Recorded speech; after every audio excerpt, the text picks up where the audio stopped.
Hello there, I'm Yasin Rikti, live from the African Ministerial Conference on Local Production of Medicines and Other Health Technologies from Algiers.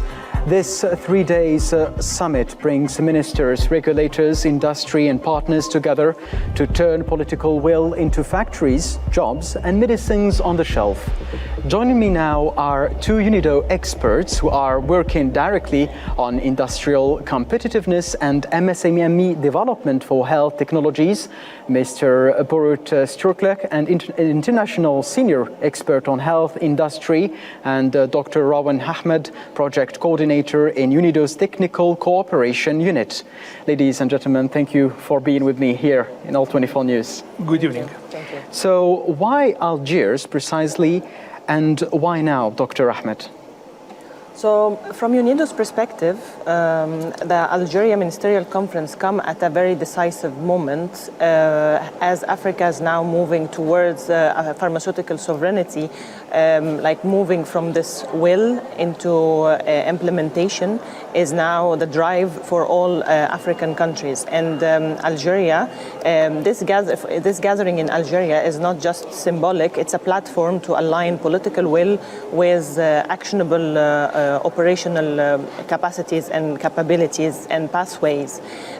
We expect that the Algiers Declaration to move beyond intent and clearly articulate some actionable movements and for regulatory harmonization, commitment for regional manufacturing support and cooperation, creating financial mechanism and tech transfer frameworks. Great. So in the opening speech, the Algerian President, His Excellency Mr. Abdelmajid Tebboune, highlighted actually that Algeria hosts roughly a third Africa's pharmaceutical plants and has raised local production coverage above 80%. So from UNIDO's perspective, how significant is Algeria's industrial base for continental ambitions, and how can Algeria's capacity be used as a hub for neighboring countries and other African countries? Well, Algeria's industrial base is highly significant in the region, covering, like hosting third of the pharmaceutical companies and also covering 80% of the local needs, like showcase a success story and an example that can be replicated. So for us as UNIDO, we see this as one of the like major success stories that we can learn from, and like other countries can learn from, and it shows that this political will and this support can really translate into actionable commitments. For us, it's an example that we can replicate, and Algeria can work really and has the potential to be a hub for the other countries in Africa, and helping them achieve the same that Algeria did. Thank you, Dr. Ahmed. Now, moving on to Mr. Borut, pharmaceutical sovereignty is a recurring phrase here at the conference. How does UNIDO define that in your program? And in practical industry language, what does sovereignty require on the ground? Thank you very much. First of all, I would like to thank for invitation. We didn't do this before. As UNIDO experts, we could confess that it's the right momentum and it's the right place. Why? Because Algeria, it is the second, the most advanced country within the African continent regarding the production. However, for sovereignty, it's not enough to have a very good established local production in terms of finished product, but also the whole value chain should be continuously developed in order to be able not only to produce our medicines locally, but predominantly regionally, or even for all African continent. What does this mean? It means that there is a shortage in all African continent on the API. API are active pharmaceutical ingredients. These are actually the active compounds that are incorporated into the finished tablets or capsules. So in this respect, there is still a lot of its room for improvement, not only for production of essential medicines, but also production of complex one, which are, for example, biologicals, biosimilars, etc. So is it more about APIs, finished dosage, or full value chain integration? Exactly. So actually all of this plus regulation. Let me be very concrete. You need an approach, and this is the, let's say, valid for all globe, means that a company has to fulfill all the international criteria in terms of GMP, good manufacturing practice, as well as that regulatory agency in the country, for example, in Algeria, should also follow this and help a little bit in order to establish the whole ecosystem. So sovereignty in terms of APIs, active pharmaceutical ingredients, and the whole value chain, it is extremely important in order to move forward. Great, thank you so much. So UNIDO's mandate includes MSME competitiveness and jobs. What concrete measures can the UNIDO help small manufacturers, for example, and packagers move from pilot production to sustainable production? This is a very good question. Why? UNIDO is present in African continent in many countries. So now we are focused more on the local production of pharmaceuticals in Senegal. We are now starting with Ghana. We finished with Nigeria. This was 2-3 years ago. So what is important to help not only a big pharma, but to open the doors for local producers in terms of quality and in terms of safety. What does this mean? All finished products have to fulfill all the criteria in terms of good manufacturing practice. That means quality as well as safety later on. Thank you so much, Dr. Robert. Dr. Rowan, here we have a key barrier is regulatory alignment and regulations and quality systems. So what's the fastest, maybe highest impact step African manufacturers must take to meet regional and export standards in the African continent and beyond?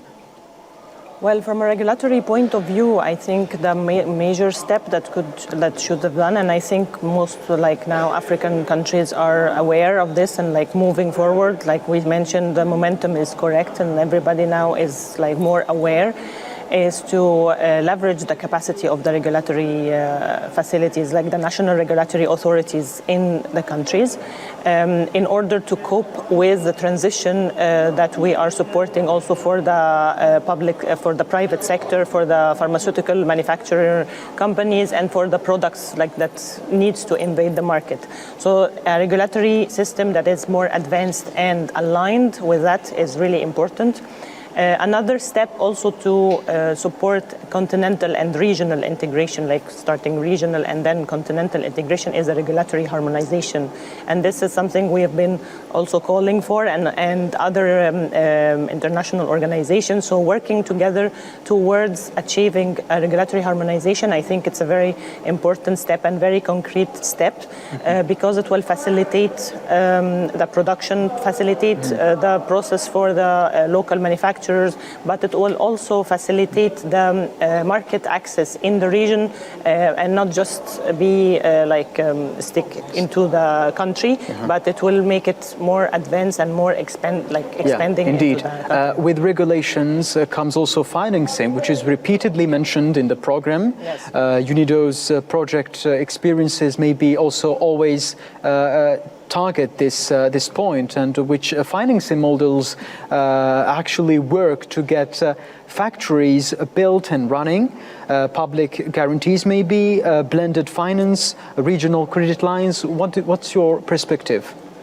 Well, there are several funding mechanisms that could work and could be supportive into such endeavor, and like blended finance is one of them. But what is more important than funding sources or like funding possibilities is that the investment promotion, because without the favorable environment that supports the investment and attract the right investment into the country, currently, like we cannot really advance access to finance. That's another possibilities, because there are plenty of opportunities there, but usually the companies cannot really like don't know the way to access this finance, and this is also part of the work that we are doing as UNIDO through our IPA and COMFAR. We develop these tools in like IPA is investment. What is it? Investment promotion and yeah.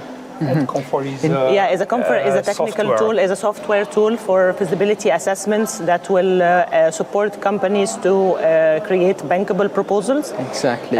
We have also publication on guidelines for investment promotion, and that will be also launched tomorrow as one of the side events. Yes, you have shown me this is also the guidelines that are and going guidelines to be on published. technology transfer, and this will be published, launched officially tomorrow. Alongside from another here, from the main conference room. Yeah. Thank you so much, Dr. Ahmed. I go back to you, Mr. Buruch. Many argue that governments should use procurement to stimulate local producers. What procurement levers are realistic in our African continent?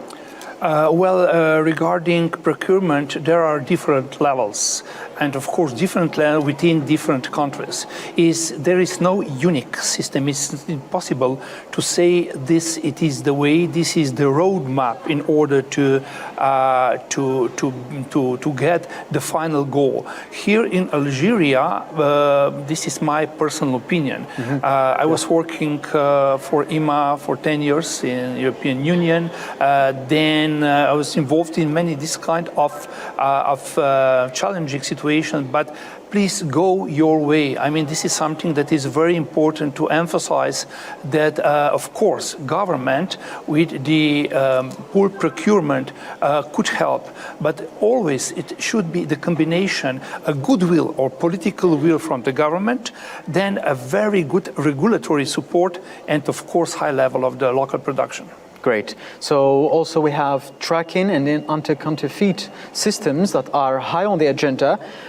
We have also digital platforms and traceability solutions that provide the most innovative and immediate protection for patients and for producers also, and credibility also for producers. So according to you, can small firms adopt these without heavy capital outlay?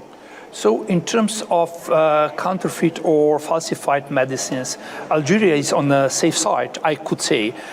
We are talking on average about 30% of the falsified medicines in whole African continent, but of course not in Algeria. What is important is the trace and track system, and this is something that we would like to encourage. In terms of digitalization, the simple serialization in terms of QR code, barcode, or any kind of system is necessary to be introduced in each package of the final product, in each medicine, in order to have this close value chain system, as well as, of course, safe medicines. Great. Because safety is more important than efficacy. Yes. So you have also mentioned Algeria's experience. From here, maybe during this conference, how can Algeria share its training, its experience in training efforts with less advanced partners, African colleagues? So in your perspective, how do you think? Like we mentioned in the beginning, Algeria has the unique power that it has already the established industrial capacity and also the political will, which positions it as one of the major countries that can support and leverage and with the right collaboration support the neighboring countries. They possess a know-how that they can transfer to other countries, and they have these technical capabilities that they can support. Of course, like some of the companies still need more advanced know-how for other aspects, but with the level that Algerian companies have achieved, they can still be the hub for other countries to learn from and share their experience. So it's going to be Africa to Africa initiative, and it doesn't have to be Africa to... Exactly, indeed. Yeah. So, if I may, this is a very good point. Actually, the general terminus, it is South-South cooperation, which means that the most developed part of the African continent, of course, we are talking about Egypt, Algeria, and this region here, could really help with the tech transfer and knowledge transfer and know-how transfer. So altogether means really the whole package of knowledge which is transmittable to other part. Exactly. My next question is to you, Mr. Burrett. So we will have, of course, the Algiers Declaration, which will be judged by outcomes and results. So what measurable indicators should ministers or governments and partners commit to number of active factories, local coverage of essential medicines and export volumes? Okay, so there are very simple, it's not simple in terms of time and achieving it, but a simple, very clear indicator. It is the set of indicators, which means that both companies as well as regulatory agencies, they have to get the so-called international recognition. What does this mean very concretely?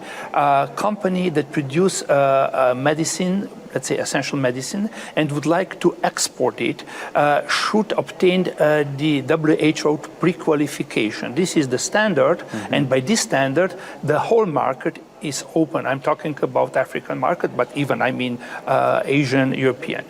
On the other hand, there it is the so-called the maturity level of the regulatory agency. Again, in Algeria, I do believe that this should be a very easy in terms of, because the development is here, way to get maturity level at least exactly. 3.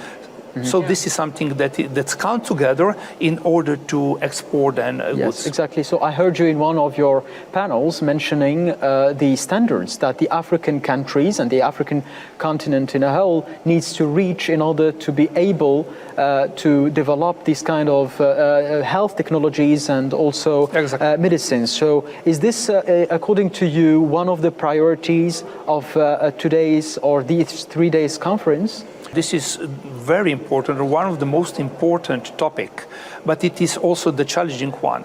Let me answer in a way, like, for example, in Europe, we now have full of Chinese cars. 5 years ago, this will be a challenge to buy it, not because of the money, but because of the quality. Now we believe that the quality is okay. Why? Because they pass the international standards. The same is with the medicines. They have to pass in terms of quality, in terms of safety, the international standardization.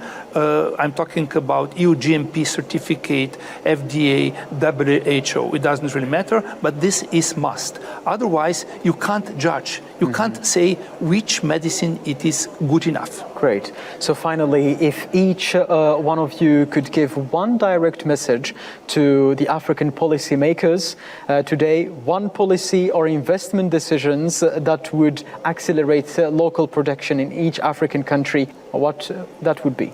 Yeah, well, I would say like continuing the support and being like having the back of the local manufacturers, not just having like not just the power of like the political will, but also it needs to be translated into actionable commitments, and like continuing in that direction, I think we can achieve. Great. So maybe also the same question to you, Mr. Burrett. So if you can give one direct message to the policymakers here in Africa, the governments, so if they can maybe come together to accelerate local production in the African countries, so how can they make it easy? So now I am really optimistic. Why? Because I'm an African medicine agency, start to work is not fully in power, but the starting point is here. What does this mean? This will facilitate all kind of marketing authorization procedure in order to sell and to distribute medicines around in the African continent. On the other hand, of course, governments, the power, it is always if a lot of clever people in parentheses gather together. Yeah. So, for example, European Union is something I'm not very proud. We make daily a lot of mistakes, but still this means a little bit of more power. So this is something that I advise for African continent as well. And as we have said before this show, we always learn from our mistakes. And according to you, Mr. Burot, who would lead this change? Is it finance ministers, health ministers, or industry ministers, or even producers and operators? Usually this is so complex that it should be a board composed of all you mentioned, not only individuals from ministries, but also local producers, as well as health providers, and at the end, consumers, patients.